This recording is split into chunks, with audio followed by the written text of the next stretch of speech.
بنگلہ دیش کے نو منتخب وزیراعظم کی تقریب حلف برداری 17 فروری کو ہوگی۔ وزیراعظم پاکستان شہباز شریف کو بھی تقریب میں شرکت کی دعوت دی گئی تھی، تاہم وہ آسٹریا کے دورے پر ہونے کی وجہ سے شریک نہیں ہو سکیں گے۔ پاکستان کی نمائندگی کے لیے وفاقی وزیر احسن اقبال بنگلہ دیش جائیں گے اور وہ حلف برداری کی تقریب میں شرکت کریں گے۔ بانی P T I Imran Khan کے جیل میں جاری علاج سے متعلق ابتدائی medical report home department Punjab کو ارسال کر دی گئی۔ رپورٹ میں بلڈ پریشر، شوگر، کولیسٹرول اور دیگر وائٹل سائنز کا مکمل چارٹ شامل ہے، جبکہ آنکھوں کے معائنے کی تفصیلات بھی شامل ہیں۔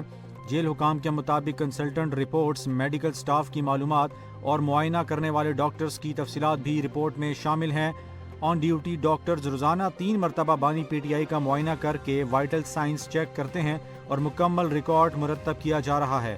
یہ ابتدائی رپورٹ ہوم ڈپارٹمنٹ کی درخواست پر ارسال کی گئی ہے۔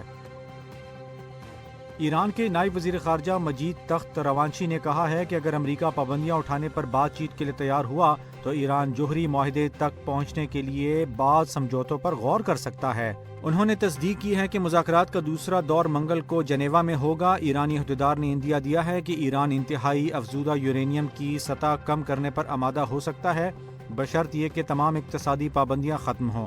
امریکہ اور ایران کے درمیان 2015 کا جوہری معاہدہ JCPOA دوبارہ فعال کرنے کی کوششیں جاری ہیں۔ کراچی میں سندھ اسمبلی کے باہر جماعت اسلامی کے احتجاج کے دوران ہنگامہ آرائی کے واقعے کا مقدمہ درج کر لیا گیا۔ پولیس کے مطابق حکومت کی مدعیت میں مقدمہ تھانہ آرام باغ میں انسداد دہشت گردی ایکٹ اور دیگر متعلقہ دفعات کے تحت درج کیا گیا ہے، جس میں 30 افراد کو نامزد کیا گیا ہے۔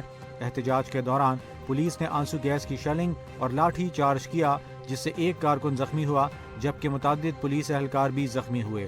پولیس نے جماعت اسلامی کا ساؤنڈ سسٹم قبضے میں لیا اور 10 کارکنان کو حراست میں لیا۔ بعد ازاں امیر جماعت اسلامی کراچی مونم ظفر نے کارکنان کو منتشر ہونے کی ہدایت دی۔